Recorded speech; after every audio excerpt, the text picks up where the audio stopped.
PETA is pure evil, and it would take much more than a single video to really explain why. Today, we're gonna talk about just a few of their blatant transgressions over the last couple of years. So if you saw my previous video, you may already be familiar with the case of the missing porch dog. A family dog was kidnapped from a family's porch by PETA and murdered in the same hour. Now, there are laws that are meant to protect animals from being killed by shelters immediately. In fact, PETA wasn't allowed to murder that dog until 5 days after taking it. But these demons just could not wait that long, could they? They were just so excited, salivating at the mouth, trembling at the bones, thinking about murdering that poor chihuahua the second that they saw it sitting on that porch. These evil bastards were jumping for joy, excited to end that poor pooch's life, not even an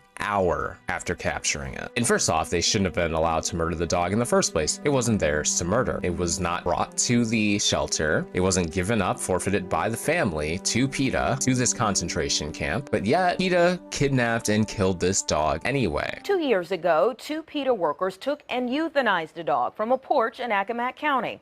PETA called the incident a mistake. We told you a few months ago the family that owned the dog sued PETA for millions of dollars. Now, It's already mentioned that the law says that PETA has to wait 5 whole days before they can get that nice serotonin boost from that nice juicy dose of innocent animal murder that they want so badly. But as I mentioned already, they couldn't wait that long. And I'm sure you're already wondering, what was the repercussion for this? I mean, PETA had to be punished, right? Severely, a punishment that fit the crime for breaking the law. Well, I'm sorry to say this, but you're going to be very disappointed, and we'll get to that in a moment. Now, I don't understand how PETA can go around calling this euthanasia when that directly translates to good death. What was good about this murder? I'll answer that for you. Absolutely fucking nothing. The dog wasn't being abused. The dog wasn't dying like they like to claim. Oh, people bring us their last chance animals. No, none of that bullshit. In fact, PETA just rolled up to a perfectly healthy, happy dog that wanted nothing to do with them and tried to coax that dog into their murder van. And when the dog refused to do so, they said, you know what? I'm gonna get up and go get my kill of the day myself. And that's exactly what they did. And it's truly disgusting and evil. Now I want to explain something to you guys real quick. PETA is based out of Norfolk, Virginia. So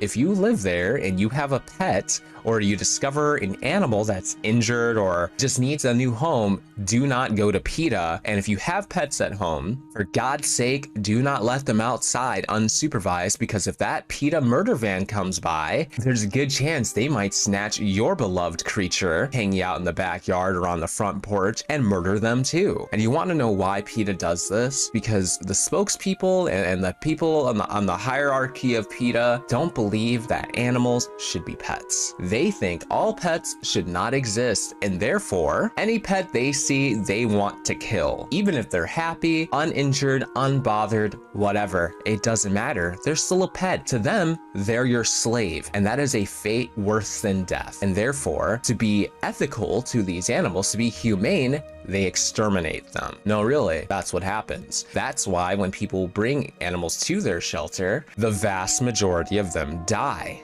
More on that later. PETA is the greatest predator in the Norfolk, Virginia area. If you thought you needed to hide your pets from coyotes, bears, hawks, eagles, whatever, I mean, you probably still do, but you can't forget big, bad, scary PETA either. So guys, back to that question of whether or not PETA punishments fit the crime. And I'll let you come to your own conclusion about that. So first off, they settled for $50,000 after the lawsuit. This is what they had to pay out to the family, which personally, I think for just showing up and murdering somebody's dog, this isn't enough. But the family says they felt like they were made whole essentially for this. I mean, whatever. $50,000 may have been considered life-changing, and perhaps they just weren't all that attached to the dog. Personally, I wouldn't think that's enough. If somebody did this to my cats, I would be insulted if I only got $50,000. If you think my cat's life is only worth $50,000 to me, then you're fucking dead wrong and a piece of shit. Now let's read a little bit here. Wilbur Zarat had sued sued PETA for taking his daughter Chihuahua from mobile home park on the state's eastern shore, putting it down for the end of the required 5-day grace period. The Rod had alleged that PETA operates under a broad policy of euthanizing animals, including healthy ones, because it considers pet ownership to be a form of involuntary bondage. And this right here is precisely what I've been talking about. Now, there's more examples of PETA saying this very, very directly, which I'll show you later on in this video. Now, what I want to draw your attention to is here. Maya was put down later that day. That was the Chihuahua. A violation of a state law that requires a 5-day grace period. PETA was fined $500 for the violation. That's it. $500 measly dollars for murder, for murdering an animal immediately after capturing it when there was nothing wrong with it. I don't know what the animal rights laws are in Virginia, but clearly they're not strict enough. They're not strong enough. There needs to be more. PETA should have been punished severely for this, for taking the life of a family pet for no reason. Can you imagine just a random person on the street kidnapping your dog, murdering it? You get it on film. You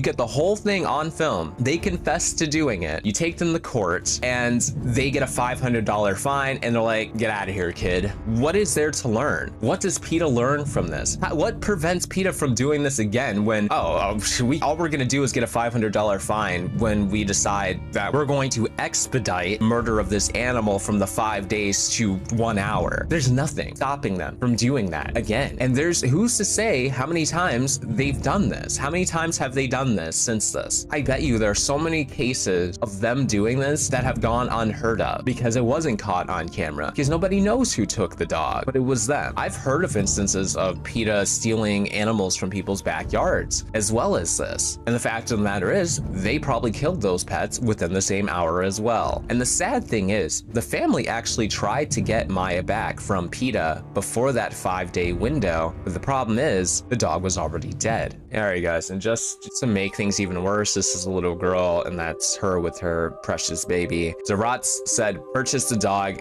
as a present for his daughter who was heartbroken about losing her pet. Yeah, truly tragic. Yeah, you really are for the ethical treatment of animals, not for the complete and utter extermination of the animals. So yeah, moving on to the claims about PETA, blatantly stating that they think animals are better off dead than enslaved as pets. Again, this is Stephen Hofstetter, who brought this hypocrisy, this tyranny, this absolute pure evil to light several years ago now. Zucker called having any pet, quote, an abysmal situation. She also said if people want toys, they should buy inanimate objects. If they want companionship, they should seek it with their own kind. And she said, I think it would be lovely if we stop this whole notion of pets altogether. And that is what PETA's trying to do.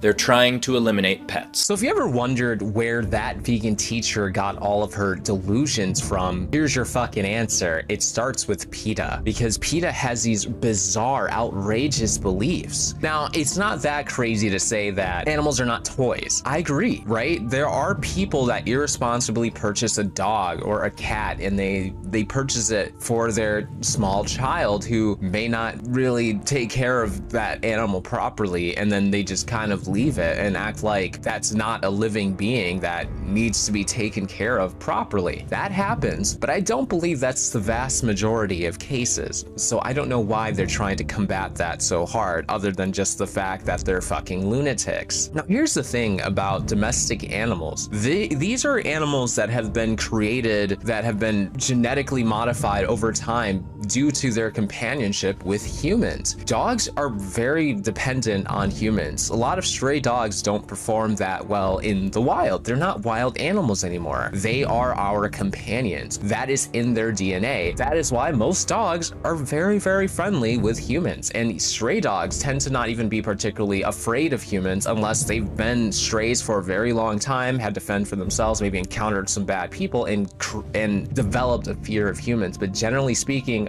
a second a puppy's born, they fucking love you. They're running all over you. They're cuddling on you. They love you right away. way. And that's because it is in their genes, it's in their genetics to be a human companion. So it is our responsibility to take care of those dogs, because otherwise, if they're out on the streets, they're suffering. It is very rare that domestic dogs perform well as strays. They're scavenging for food. A lot of them are extremely malnourished and bony and just not healthy. Now, there are plenty of dogs that still have a very strong prey drives and can do pretty well, even being a domestic dog and a stray. That's true, but that's not the case for all of them. I'm sure most people's domestic Chihuahua or Shih Tzu is going to struggle, or God forbid, a pug or a corgi, you know, with those tiny little legs. Like, you're not catching a whole lot of prey when you look like that, when you're literally built like a taco with legs. So the fact of the matter is, you may not like this reality, just as the delusional vegans, Hash Peterson, Vegan Games, that vegan teacher, don't like the reality that we live in. But the fact of the matter is, this is the reality, and you should be doing everything in your power to provide these animals the best lives that they can given the circumstances. And in most cases, for a cat or a dog, that is with a responsible owner that is going to take damn good care of them. Now, you can bitch and moan and complain about wild animals, snakes, foxes, raccoons, whatever, and be like, those shouldn't be pets. Go for it. Go for it. Nobody can fight you on that. They're not domestic. So whatever you want to do, you can go and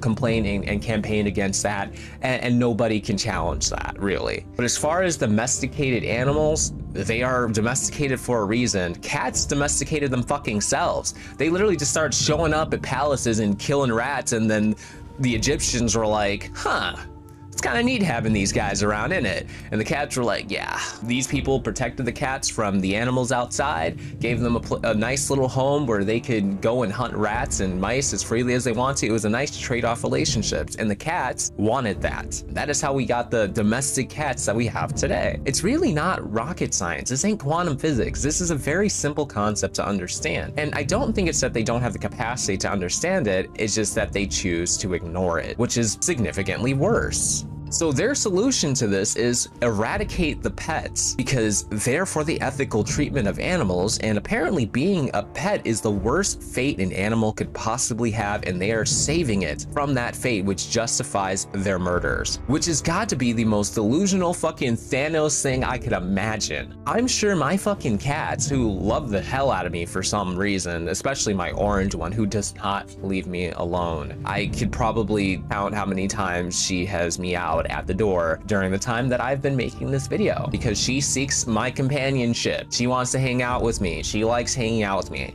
There's times where she's gone out the window and then just sat there and cried because she's like, I don't want to actually be out here. You know, she doesn't want to leave. She wants to be here. If this was a fate worse than death, she'd be long gone, but that's just not the case. We try to let them both, like, not outside to be outdoor cats. We don't want outdoor cats, but like to let them roam within our vicinity for a little bit, you know, just so they can have a taste of being outside, and they don't like it. They immediately run back inside every time. So you can try to act like this is some fundamental truth that's for some reason you think justifies you murdering animals, but here's a news flash for you dickheads. It doesn't. Now I want to move on to one more very similar topic, and that's they're saving millions of animals from homelessness by killing them. We'd love to have an opportunity to show you that we prevent more animals from being born into homelessness than any other organization in the state. A statistic that you may not know and that isn't mentioned in your tirades against us. Well, that part, I don't disagree with. When PETA kills more than 40,000 animals in a year, that prevents all of those animals' offspring from being born into homelessness. What a creative way to tackle the problem of those needing homes.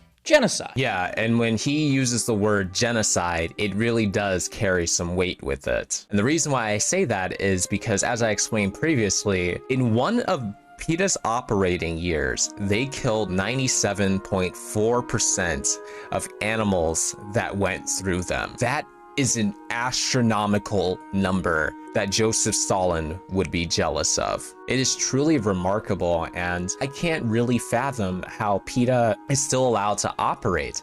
Again, they hide behind this veil of, we only get the last chance animals that nobody wants, that aren't going to make it, and we kill them. That's not true. If that was the case, then why would you kill somebody's chihuahua within an hour of stealing it? That doesn't add up. Not to mention that, but these astronomical numbers far exceed the averages of other shelters. I mean, just take a look at this.